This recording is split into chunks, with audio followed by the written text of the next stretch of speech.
Chemotherapy होती है और फिर रेडियोथेरेपी होती है। अगर रिकन्स्ट्रक्शन में सर जैसे बिल्कुल एम्प्यूट हो जाता है, अगर किसी एक्सीडेंट में कोई बॉडी पार्ट एम्प्यूट हो जाता है तो कितने टाइम के अंदर major part like shoulder, not ना फिंगर और समथिंग लाइक दैट, और अगर वो पार्ट आप अवेलेबल है तो कितने टाइम के अंदर वो चीज़ ज्वाइन हो सकती है? देखिए, ऐसा है कि आमतौर पे 6 घंटे जो है वो लिमिट है without preserving it in cold, और कोल्ड के साथ उंगलियों का प्रिजर्वेशन टाइम बढ़ जाता है। जैसे जैसे आप कंधे के पास जाते रहते हैं वैसे वैसे उसमें मसल मास बढ़ता जाता है, मांसपेशी बढ़ती जाती है, और मांसपेशी बढ़ने के साथ साथ उसका डिटोरेशन जल्दी होता है। कहने मतलब अगर कंधे से हुआ तो 6 घंटे के अंदर अंदर उसको रेस्टोर कर देना चाहिए अगर प्रिजर्व्ड है। अगर वो प्रिजर्व नहीं तो 6 घंटे में भी नहीं करेंगे आइस में। और क्योंकि क्या है, मांसपेशी अगर खराब होती है, ब्रेक डाउन होती है, और आपने उसमें ब्लड सप्लाई रिस्टोर करी तो वापस जाके डैमेज करता है बॉडी को, इट कैन किल। तो इसलिए उसका टाइम कम है हमारे पास। उंगली में मसल कुछ नहीं होता, आप 12 घंटे बाद भी अगर प्रिजर्व्ड है कर सकते हो, 18 घंटे बाद भी कर सकते हो अगर प्रिजर्व्ड है। तो इसको इस्कीमिया टाइम कहते हैं। तो इस्कीमिया टाइम जैसे जैसे हम बढ़ते जाते हैं इधर की तरफ कम होता जाता है। और ये भी डिपेंड करता है कि क्लीन कट इंजरी की क्रश इंजरी है। अगर क्रश इंजरी है तो उसका इस्कीमिया टाइम हाफ हो जाता है, क्योंकि मांसपेशी जल्दी डैमेज हो जाती है, और क्लीन कट में ज़्यादा देर रहता है। इसलिए क्लीन कट इंजरी तुरंत प्रिजर्व हो जाए, इधर की तरफ हो, तो उसको ज़्यादा टाइम के तक हम रीअटैच कर सकते हैं। क्लीन कट मींस जैसे ट्रेन से हो जाता है? नहीं, शार्प जैसे कि धारदार चीज़ से होता है। ट्रेन से तो क्रश ही होता है, वो तो उसमें कोई शार्प चीज़ नहीं है। हाँ, उसमें क्रश ही होता है, और वो यूजुअली शरीर के ट्रंक के बहुत क्लोज होता है। अभी 3-4 दिन पहले, थोड़े दिन, एक हफ्ता जैसे पहले यहाँ पे TT pushed a CRPF man out of the door चलती ट्रेन में, तो उसकी लेग्स दोनों एम्प्यूट हो गई थी। तो उसमें मुश्किल हो जाता है। दूसरा चीज़ क्या होती है, जितना आप धड़ के पास आते जाएंगे उतना ही आपकी नर्व रिकवरी पुअर होगी। अगर समझ लिए दोनों पैर जुड़ गए और उनमें ना सेंसेशन है ना हरकत है, तो कोई फ़ायदा नहीं है उसका। तो ये चीज़ बहुत इंपॉर्टेंट है। लोअर लिम्ब में नर्व रिकवरी बहुत पुअर होती है, और लोअर लिम्ब के आर्टिफिशियल लिम्ब्स बहुत अच्छे आ गए हैं, जो कि कई बार नॉर्मल की भी एफिशिएंसी को सरपरास कर जाते हैं। इसलिए हम यूजुअली अपर लिम्ब्स को रीअटैच करने पे ज़्यादा जोर लगाते हैं, लोअर लिम्ब को अटैच करने में कम, क्योंकि लोअर लिम्ब की नर्व रिकवरी अपर लिम्ब के मुकाबले पुअर है। बच्चों में नर्व रिकवरी बहुत फास्ट होती है, इसलिए बच्चों में हम और एग्रेशन से और प्रॉम्प्टली करते हैं। हमारे क्राइटेरिया और उसमें एग्रेसिव हो जाते हैं कि हाँ, इसको भी बचाएं, इसको बचाएं, क्योंकि बच्चों की रिकवरी फास्ट है, नर्व रिकवरी भी फास्ट है, उनके फंक्शनल रिजल्ट। लेकिन पैर में हम कोशिश ये करते हैं कि कम से कम करें, और जैसे जैसे धड़ के पास आते हैं ऐसे ऐसे रिजल्ट बहुत ख़राब हो जाएंगे। जैसे डायग्नोस करते हैं कोई चीज़, हमने डायग्नोस की कैंसर की थेरेपी दी, तो उसके चांसेस ये होते हैं कि पूरा उसका जो स्कैनिंग होती है ठीक नहीं हो पाती है, और उसके बाद जब थेरेपी होती है तो आसपास के पार्ट्स जो हैं वो भी थोड़े से डैमेज हो जाते हैं। तो उसके प्रिकॉशंस के लिए क्या करते हैं? एक तो ये है कि जो डायग्नोसिस के लिए जो हम टेस्ट कर रहे हैं उसके इन्वेस्टिगेशंस हम लेटेस्ट, जैसे पेट स्कैन टेस्ट है जो अब बहुत नया नहीं है लेकिन बहुत सारे शहरों में अभी अवेलेबल नहीं है।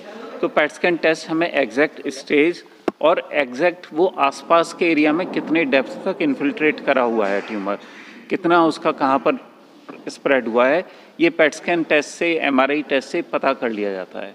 और ट्रीटमेंट उसके बाद उसी के हिसाब से प्लान होता है कि हमें जो पेट स्कैन और एमआरआई और हमारा अपना क्लिनिकल एग्जामिनेशन जो हम हाथ से एग्जामिन कर रहे हैं, उन सब का एक कॉम्बिनेशन बनता है कि इतना ट्यूमर है, उसके आसपास एटलीस्ट हमें 2 सेंटीमीटर चारों तरफ और निकालना है, क्योंकि कैंसर सेल्स और आसपास के एरिया में इतनी और पड़ी हुई होती हैं जो किसी टेस्ट में नहीं आती हैं। तो कुछ एक्स्ट्रा एरिया निकाल करके तब हम उसको सर्जरी करते हैं, और उसके बाद रिकन्स्ट्रक्शन और रेडियोथेरेपी करते हैं।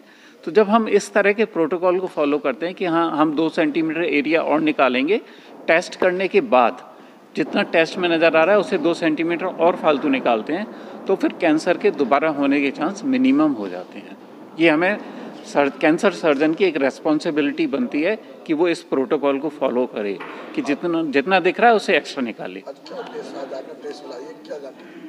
हम इसीलिए है कि एक तो ये है कि जो जनता है, पब्लिक है, उसमें इस चीज़ की अवेयरनेस हो कि भाई कैंसर के लक्षण क्या होते हैं, कब उन्हें एक डॉक्टर के पास जाना है, कब उन्हें एक कैंसर स्पेशलिस्ट के पास जाना है, और उनमें ये इन्फॉर्मेशन जानी चाहिए। कैंसर जैसे बहुत सारे लोग कहते हैं लाइलाज बीमारी है, कैंसर हो गया तो अब हमें इलाज कराने की बात नहीं है, घर पर आराम करते हैं, सेवा करते हैं, ये वाली बात नहीं है। कैंसर साध्य है, कैंसर का ढंग से इलाज हो तो कैंसर के मरीज़ ठीक होते हैं, काफ़ी मरीज़ ठीक होते हैं। अगर फर्स्ट स्टेज में कैंसर का मरीज़ पकड़े जाए तो ऑलमोस्ट 100% पेशेंट ठीक होते हैं।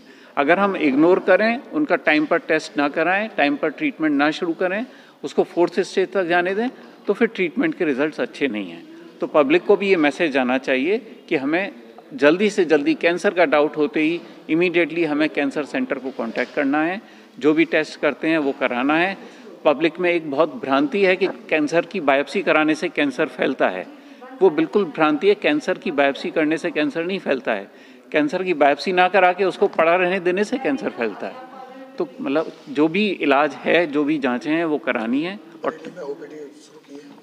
अभी प्लान तो है लेकिन अभी नहीं। अपोलो में something unique which people out can not have the privilege out here in Delhi.